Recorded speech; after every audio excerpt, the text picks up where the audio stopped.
Bienvenida a esta cinta número 7, bueno, este tomo número 7, mejor dicho, del ensayo dedicado a muerte e iniciación.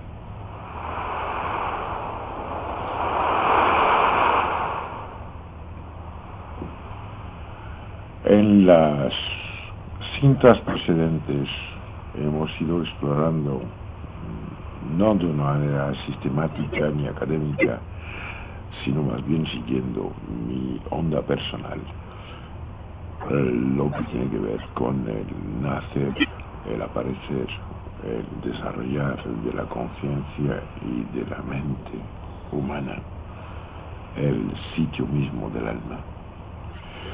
Ahora tenemos que preocuparnos un poco de lo que en este mundo material y pragmático en el cual nos encontramos tiene que ver con esto. Es cierto que aquí y ahora las teorías siguen siendo teorías, y el que utiliza una de las miles de etapas del pensamiento como si fuera la verdad absoluta, por eso no realmente puede únicamente estar seguro de una cosa: estará en el error. No esperéis que vaya a daros la clave última o la verdad esencial. No, esto no es mi propósito. En todo caso, igual uno de los oyentes algún día vendrá a verme y me llevará hacia esas tierras infinitas que contienen mi destino. Me limitaré, de hecho, a comentar lo que honestamente me parece que va en la misma dirección que la verdad. Igual es solo la mía, pero hace tiempo ya que he borrado mi voluntad propia, y creo que esta verdad que veo delante como la meta de un camino ya seguido de mucho tiempo es común a mucha gente. Volviendo a nuestro tema, los primeros problemas que se plantearon fueron los que manifestaban los observadores de unas fenomenologías ajenas a los que estaban en esos entonces habitualmente conocidas. Esto está extenso a nuestro tiempo de hoy, evidentemente. Las interacciones entre la mente humana, la mente personal y la voluntad, lo que, acuérdese,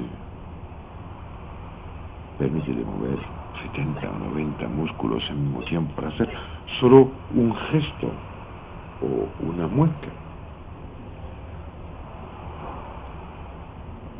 Pues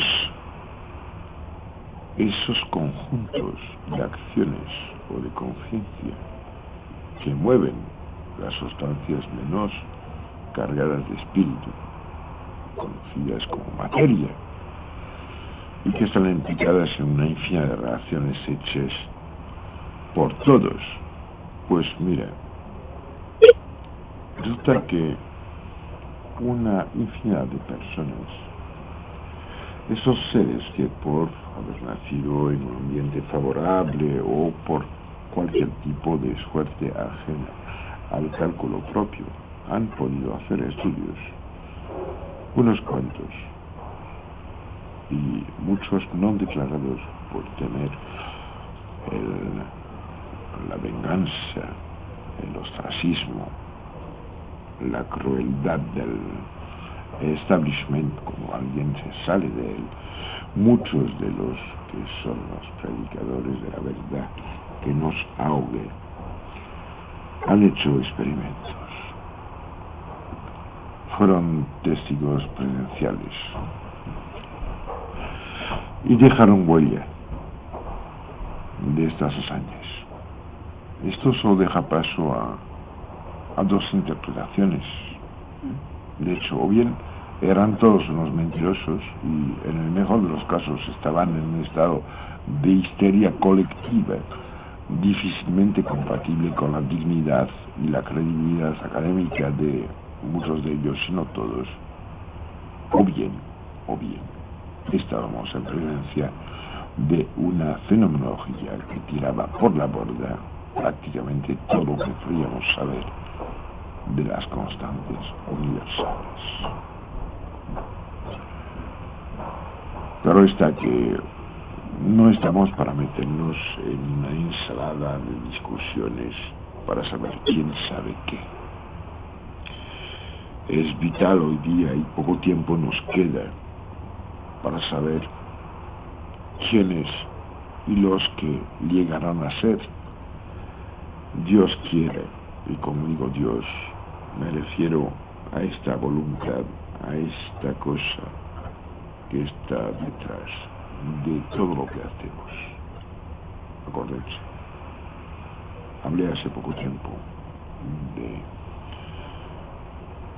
una cosa que sé que sea posible mandar en un tiempo 60, 70, 80 músculos al mismo tiempo, haciendo cosas diferentes, pero totalmente compaginadas, una con la otra. ¿Cómo es posible esto? ¿Cómo se puede que la voluntad de uno, la gana de mover el brazo, el dedo, la nariz, reír, cerrar los ojos, abrirlos, o hacer un movimiento con las cejas, sea posible? ¿Quién es el programador? ¿Qué ha puesto dentro de este programa? ¿Qué es? ¿Y a dónde está la puerta que nos va a permitir reconocer quién, la identidad, qué, la voluntad, y por qué la gana de todo esto en lo cual estamos viviendo?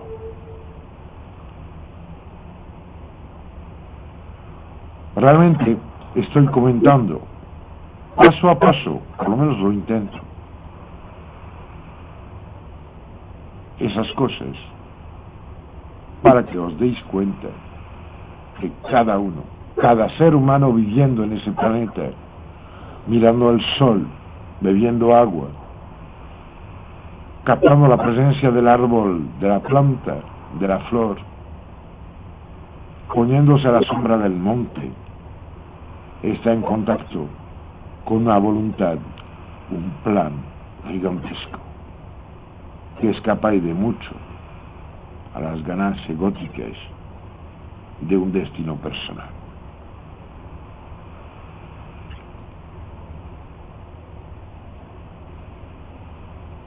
Realmente, cuando contemplamos esta gente que merece todo mi respeto, pero que no me interesa en absoluto, que son los científicos que han vivido cosas que ponen en duda lo que creían saber, pues como esto ocurre, solo hay dos cosas: o bien están soñando porque están borrachos, o bien todo lo que se cree saber es falso.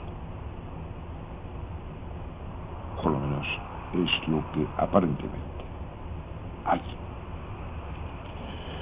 Pues no creo que ninguna de esas opciones tenga hoy día algún tipo de interés o de validez. ¿Sabe?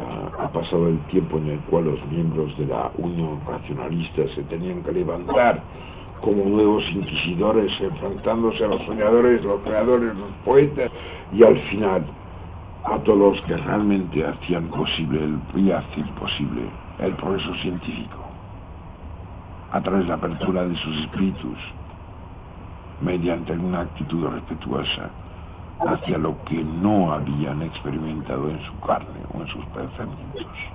En realidad, el impedir el paso al increíble es el hecho de la mente pequeña, del atrasado, el perro que aúlla dentro de nuestra boca. Os voy a contar unas pocas cosas.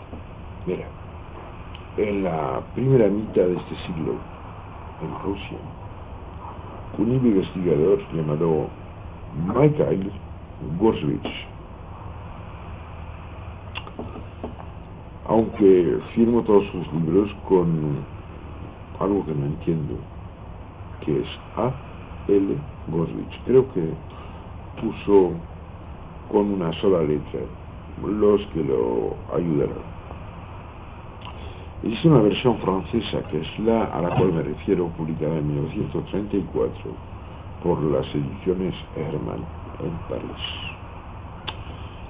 Pues este hombre realizó toda una serie de investigaciones sobre interacciones sin contacto, muy importante, sin contacto ninguno, entre tejidos vivos, o sea, entes. Se preocupó de lo que pasaba cuando algo, que en nuestro caso y en lo que nos interesa es alguien, siente, vive o padece algo, y qué pasa en el otro, que está cerca o lejos, porque al final si la distancia, el contacto no existe, poco importa que esté a 15.000 kilómetros o en la habitación de al lado. Pues bien, este hombre llegó a definir un medio que permitía esas interacciones. Él las llamó radiaciones microgenéticas y hizo un experimento que podéis reproducir con bastante facilidad, gastando al final muy poco dinero. Basta con que pongan una cebolla viva, no de estas irradiadas que nos venden traicionándonos. Pues ponga una cebolla dentro de un recipiente de cristal abierto, por ejemplo, yo que sé, las cosas que sirven para poner el vino en Cataluña, por ejemplo, ¿no? Y enfoque las puntas de las raíces hacia un pequeño espacio que esté afuera. Para conseguir esto basta con envolver, embulicar, se dice en catalán, el recipiente, dejando solo una pequeña parte, o sea, la boquilla, con luz, y ya verán cómo se dirigirán hacia ahí el crecimiento de la cebolla. Una vez que esto esté hecho, coja un tubo de cristal, que esto tampoco es muy complicado. Existen muchos juegos de niños que se venden en cualquier superficie de venta masiva en la cual lo pueden encontrar. Cógenlo y pónganlo para enfocar, como si la parte de la plantita que está creciendo fuera un rayo de luz hacia la parte externa de otra cebolla que deje delante. Haga esto y dejen esto expuesto unos 10 minutos. Antes de hacerlo, un consejo: con una hoja de afeitar, cojan una minúscula loncha, mírenle con microscopio para ver cómo son las células y qué velocidad de crecimiento tienen. Y al cabo de 10 minutos vuelvan a coger en el mismo sitio otra lonchita. Claro está que se puede hacer esto de manera muy complicada, pero hágalo de manera sencilla. Y haciéndolo de manera sencilla se dan cuenta que hay un crecimiento terroríficamente aumentado. O sea, que una planta creciendo afecta a otra que está al lado.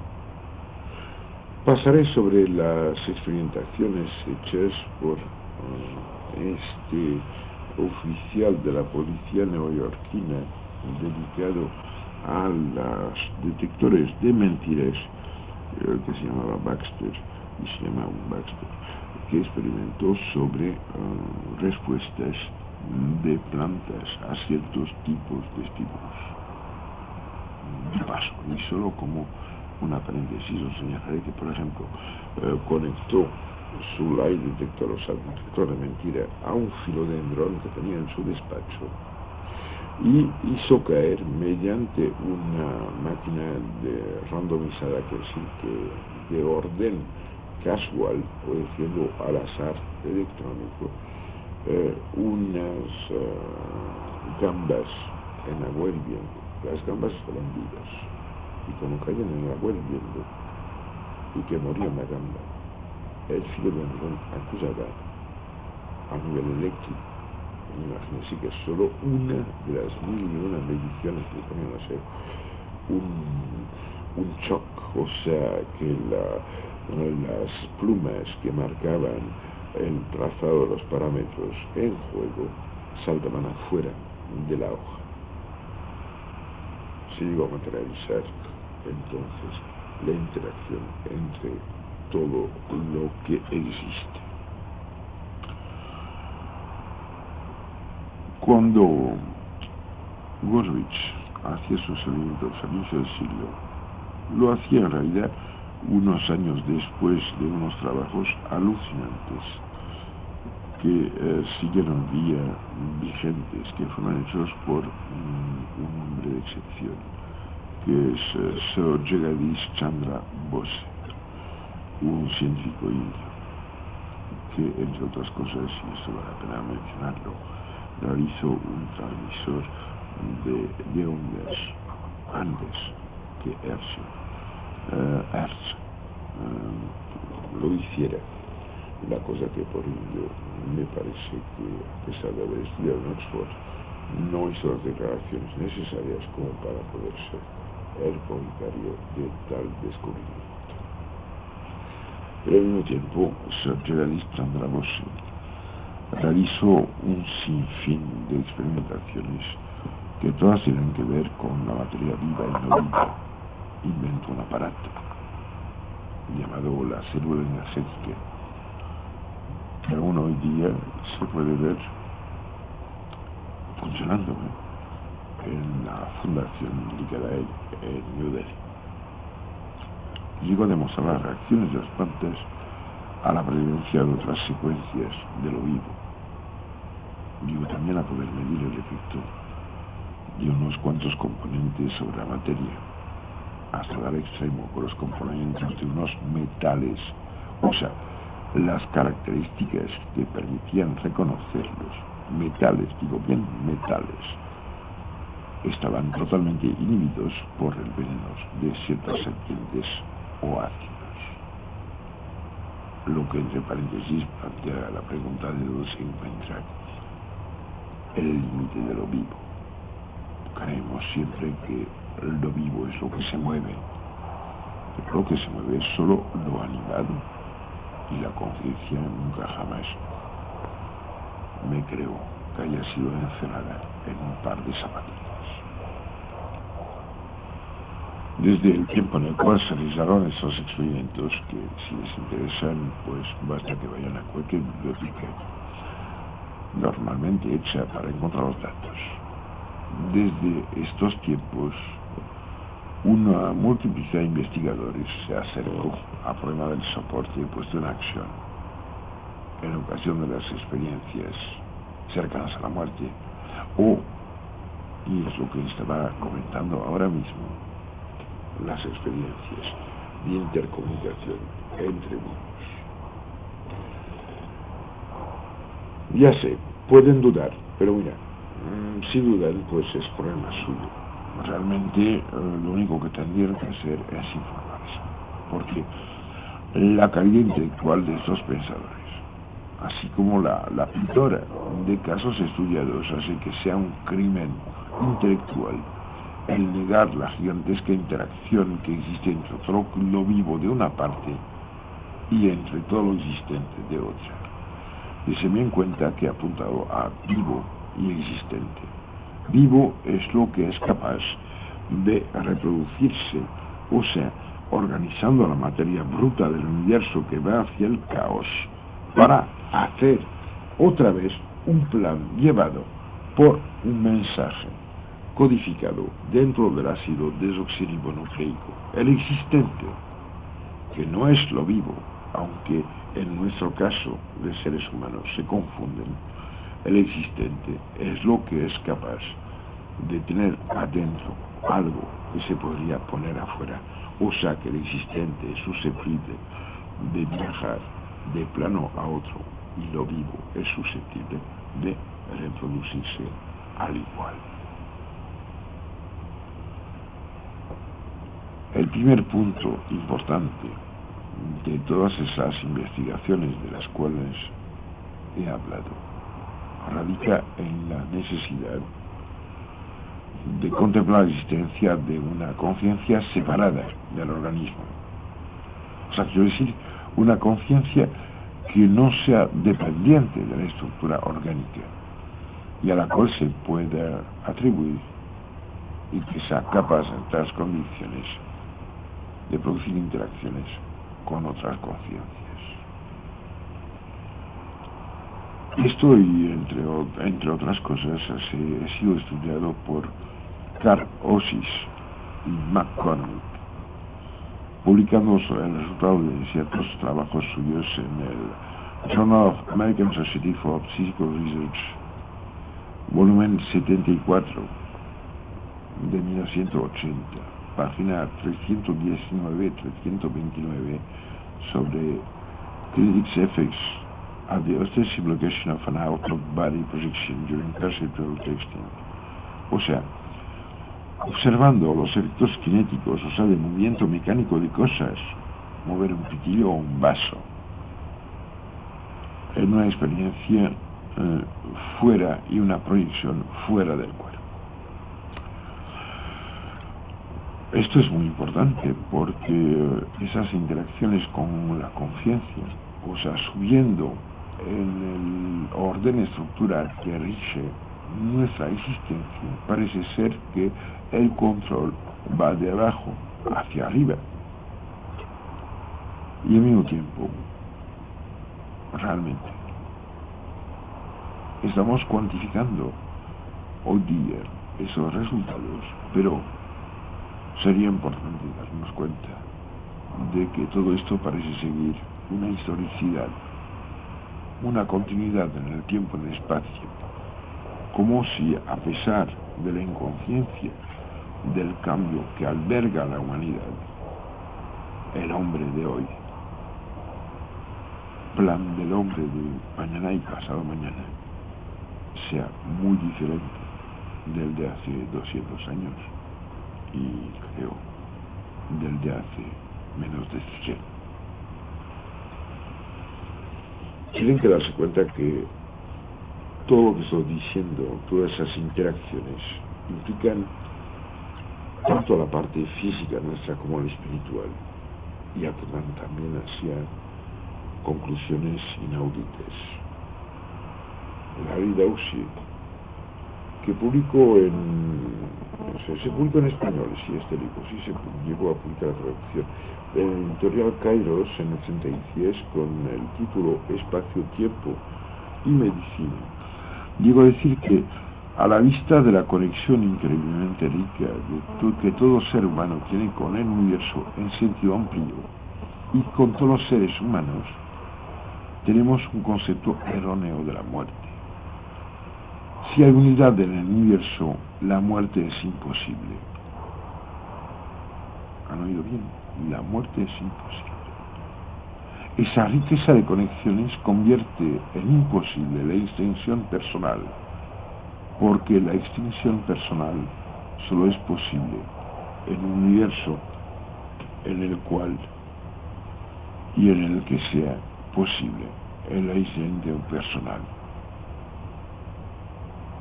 Poquitos. Y ahora, y nosotros no vivimos en semejante universo. Alucinante, ¿verdad? Increíble, fantástico. A este hombre no se le ha dado el Nobel, probablemente porque el fundador del premio no inventó una luz espiritual, sino de manera mucho más bestia, la dinámica. Lo que sí me llama la atención, y me gustaría acabar esta cara del séptimo tomo de nuestra iniciación con esto. Lo que me llama la atención es que se habla del aislamiento personal. Se llama de conexiones. ¿No habéis dado cuenta nunca que el nombre de la cadena Feroz, y espero que así sea, que tenéis y que justifique el hecho de que estén escuchando lo que estoy contando, os habéis separado del resto de la gente, creyendo de que eran fantásticos y diferentes. No piensan que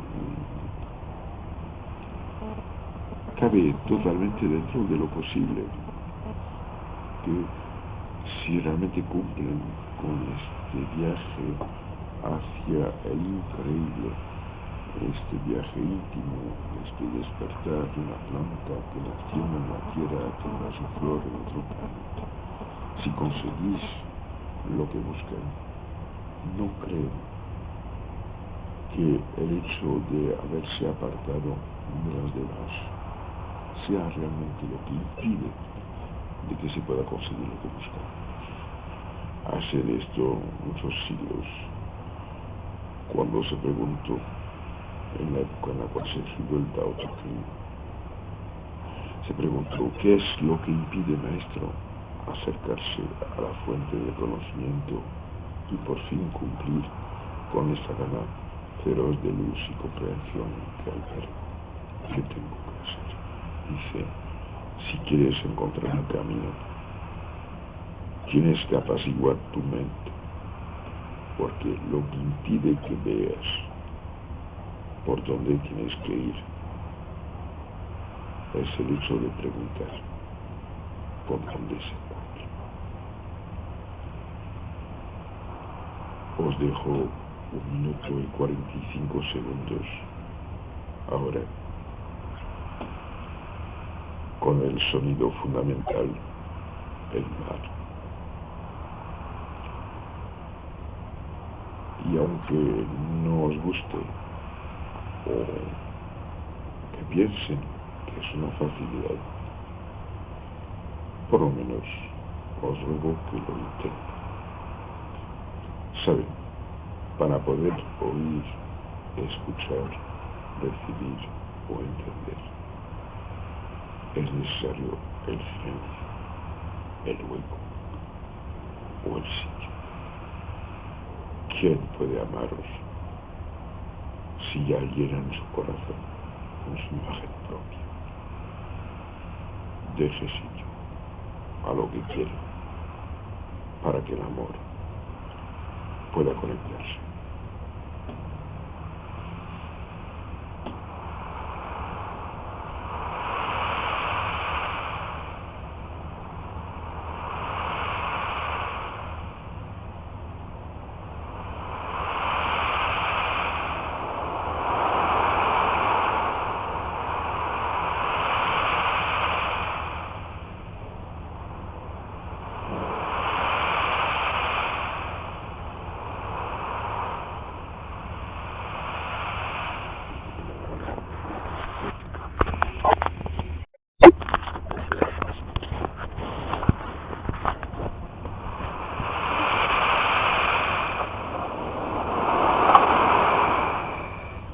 Hola, bienvenida a esta segunda cinta del séptimo tomo del ensayo dedicado a muerte e iniciación.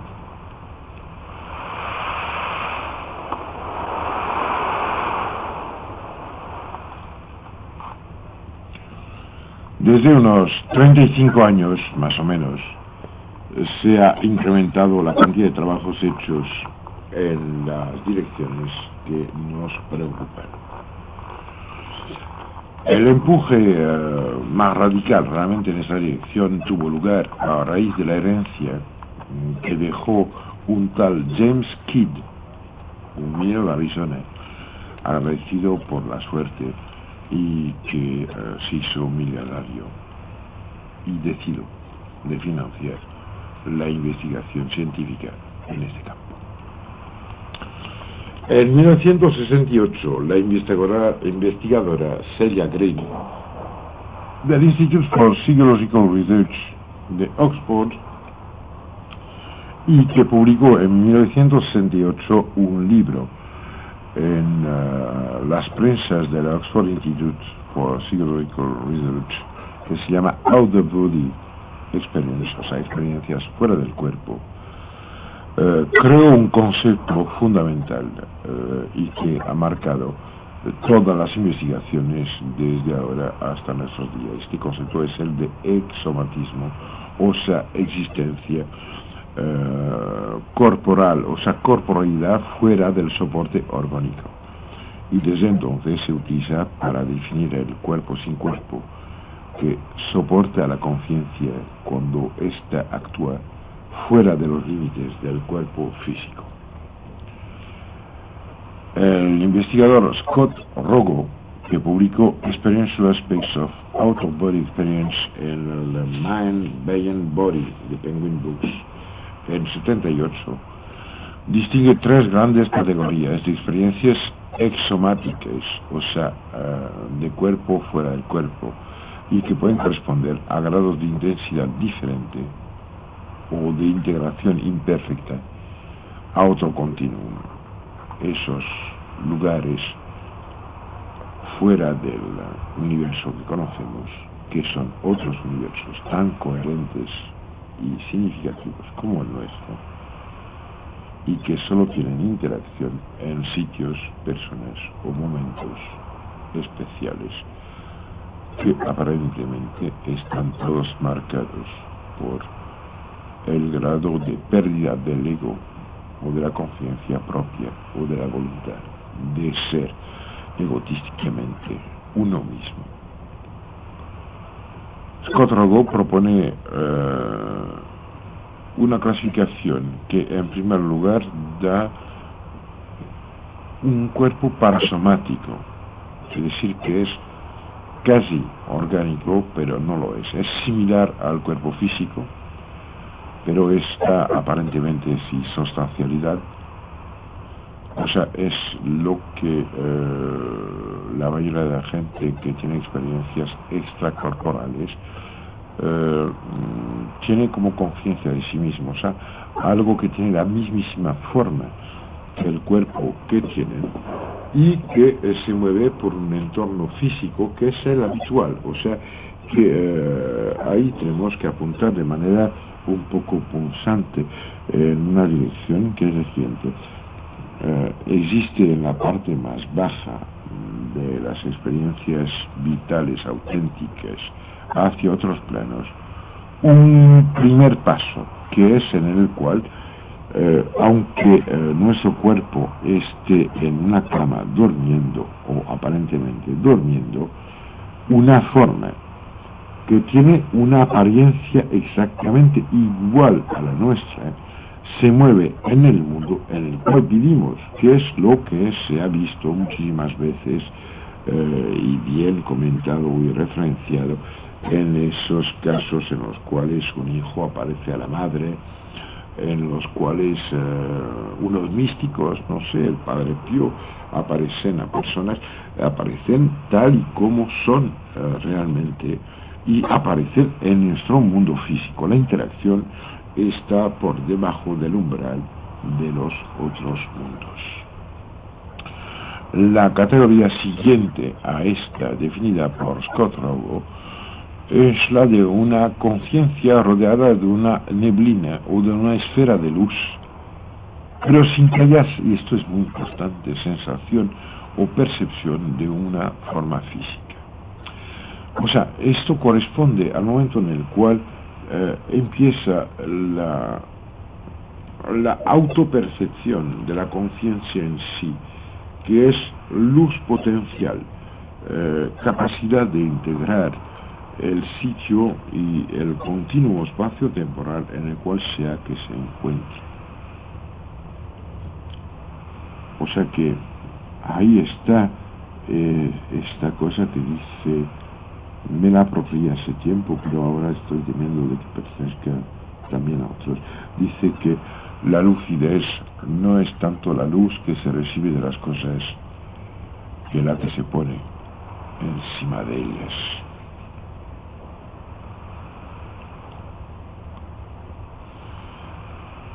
El tercer nivel, definido por Scott Rogo, es una conciencia, es el de una conciencia separada espacialmente del cuerpo, pero sin que se capte o se sienta ningún tipo de forma o de definición espacial. Esto es más o menos un estado en el cual se perciben cosas que nuestra inercia sensorial tiende a traducir en experiencias que podrían existir dentro de nuestro continuo y que hacen que lo más de veces los que tienen este tipo de vivencias tengan unos errores brutales al momento de traducir lo que han vivido. Scofrogo se para a este nivel probablemente porque solo quiere tratar y hablar con personas que no tengan el peligro de estar reconocidas como totalmente locas, extraviadas, estrambóticas o totalmente insoportables por instancias académicas. No llegó a publicar Scofrogo lo que sigue a este trabajo suyo, probablemente porque teme por su situación dentro del establishment. Más tarde, el Dr. John Peyton, que publicó en el South Africa Society for Psychical Research en Johannesburgo en los años 75, un tratado que se llama Results of an Out-of-Body Survey, pues llegó a unas conclusiones un poco fuertes, porque después de un proceder muy frío, muy cruel, muy académico, analizando y estudiando una serie de casos,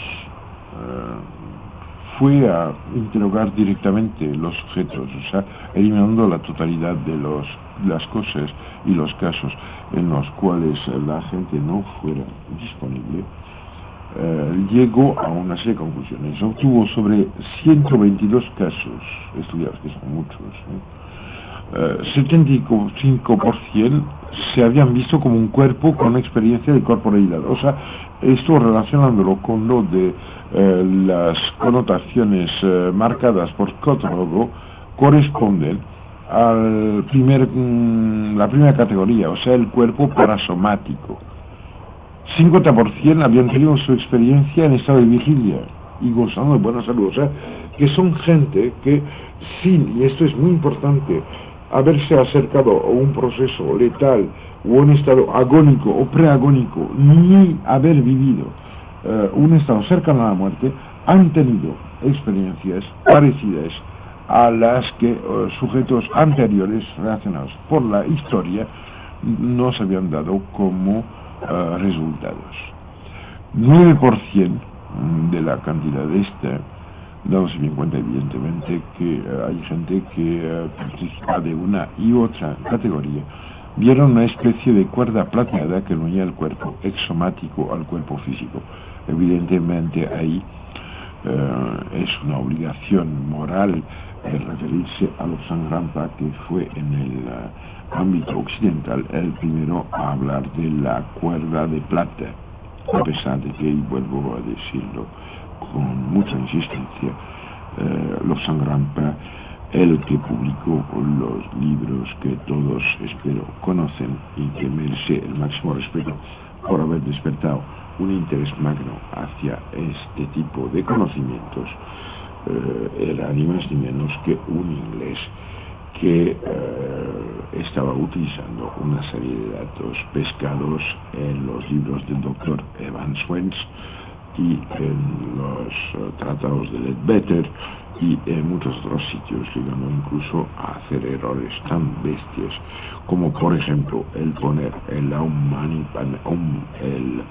mantra fundamental escrito en una escritura que está bien conocida y recopiendo de manera inmediata, fotográfica, una cosa publicada anteriormente y que nada tiene que ver con el tibetano. Pero a pesar de esto, hasta los mentirosos y los charlatanes dicen a veces cosas verdaderas, porque si no nadie los llegaría a creer. Además de esto, el doctor Poynton obtuvo también un 25% de casos en los cuales se tuvo la sensación muy clara de entrada y salida del cuerpo físico. Ahí está evidentemente fundamental el darse cuenta que es el cuerpo físico, ya que algo que dice soy yo puede entrar y salir. ¿Dónde está la frontera entre este cuerpo en el cual estamos y quiénes somos?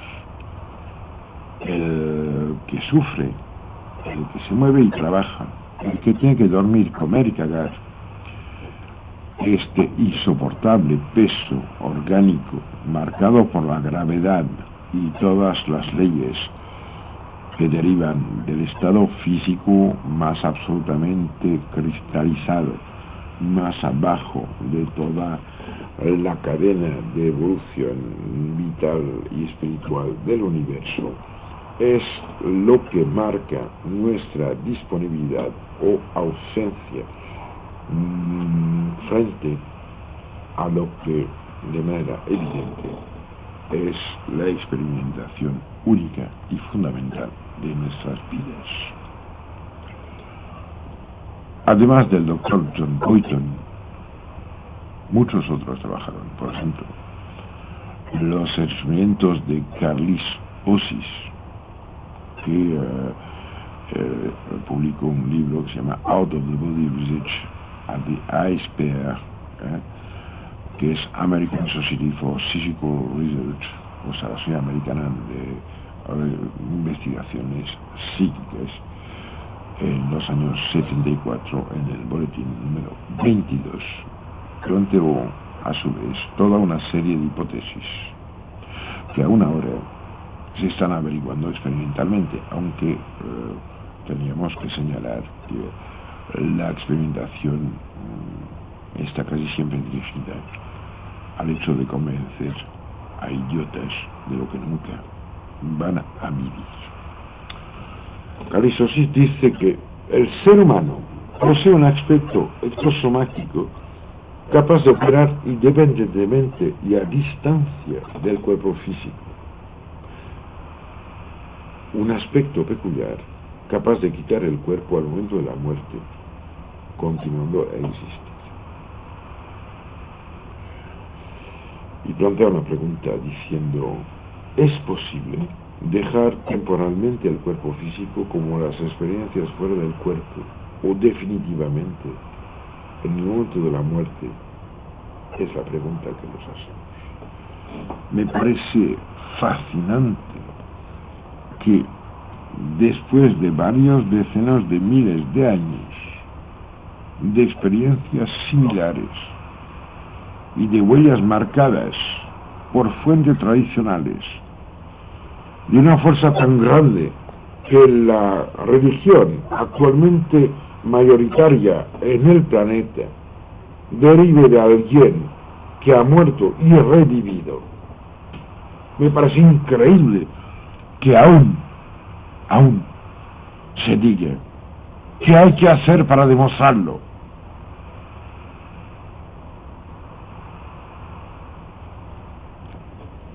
En los experimentos que se hacen fuera del ámbito de la fe, de la conciencia despierta, o de los experimentos personales, los accidentes vitales o las vivencias que soportan la conciencia activa, unos aspectos más fascinantes radica en que el mero hecho de tener una conciencia visual, o sea, un punto de vista, una perspectiva, quiere decir un sitio ubicable en el espacio, un punto de vista, o sea, en definitiva, todo lo que permite captar una imagen. Esto está evidentemente supeditado a un tipo de visión espacial, o sea que tendría que existir una organicidad sutil de este cuerpo parasomático y que sea capaz de desplazarse sin soporte, sobreviviendo a la muerte.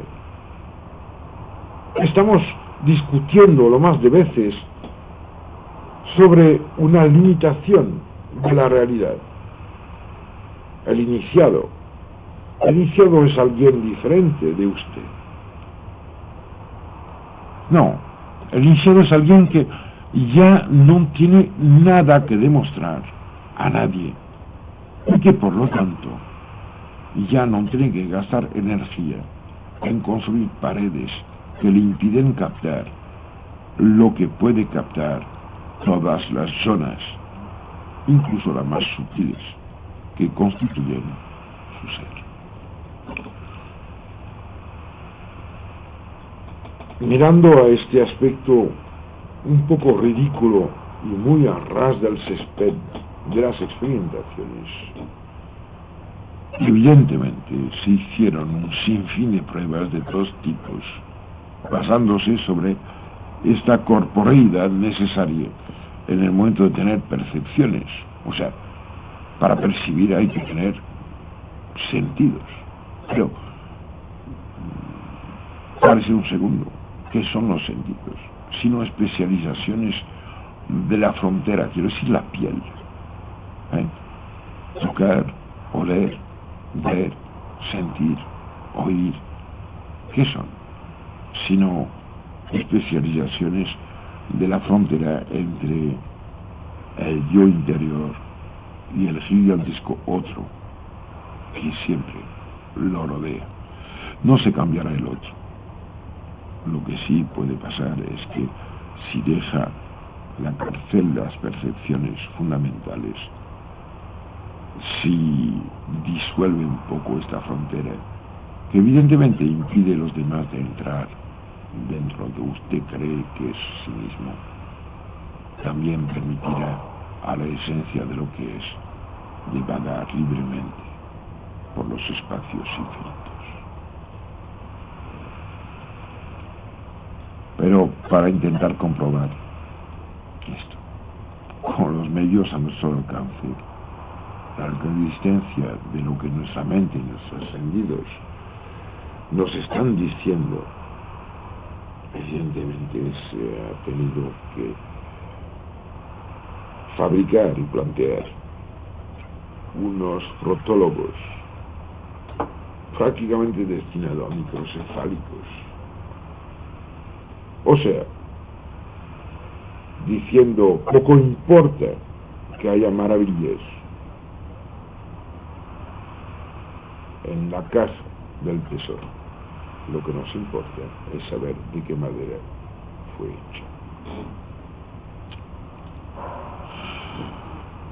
Relacionando todo lo dicho anteriormente, se pone de manifiesto que a la primera condición de todo lo que he dicho anteriormente, y esa primera condición fue la de peligro físico de desaparición, se suman unos condicionantes como la relajación o la meditación profunda, porque en esos estados el límite entre yo y el universo diferente empieza a desaparecer. El secreto es: dejen de ser egoístas. El centro no está dentro, está afuera.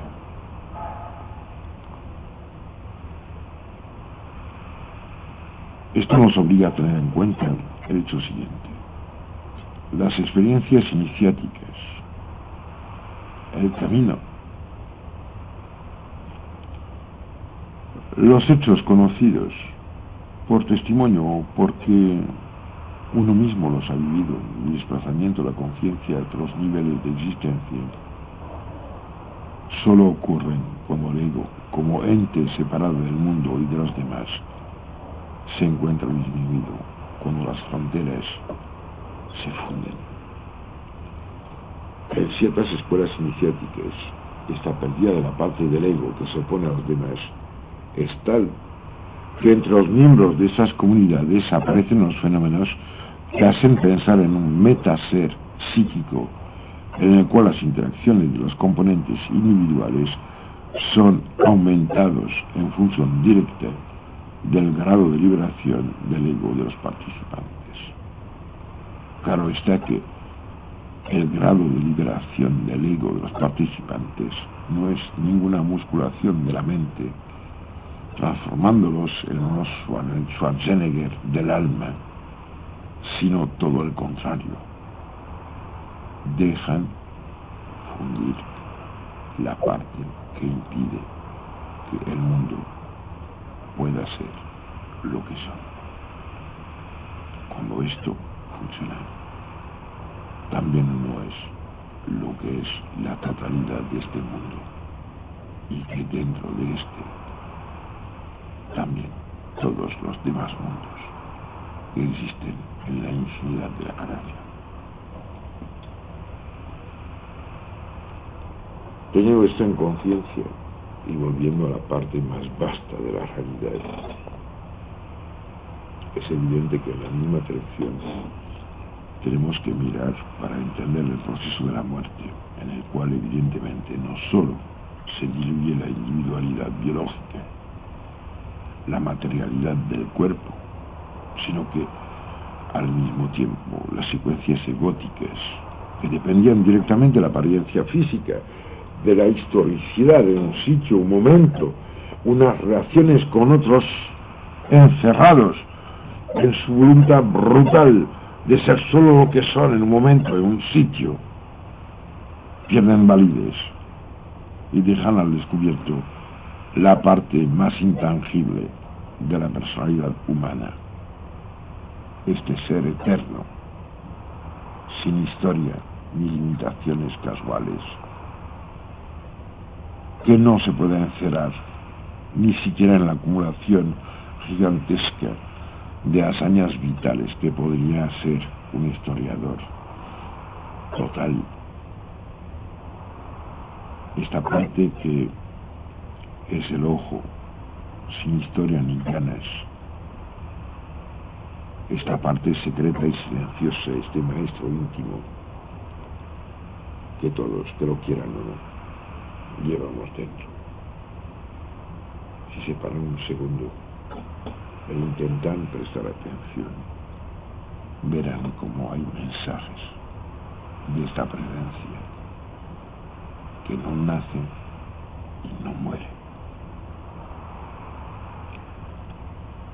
Esta presencia, esta parte continua de la conciencia, es el hilo que asegura la continuidad entre vidas y vidas, momentos sin saber y momentos con iniciación.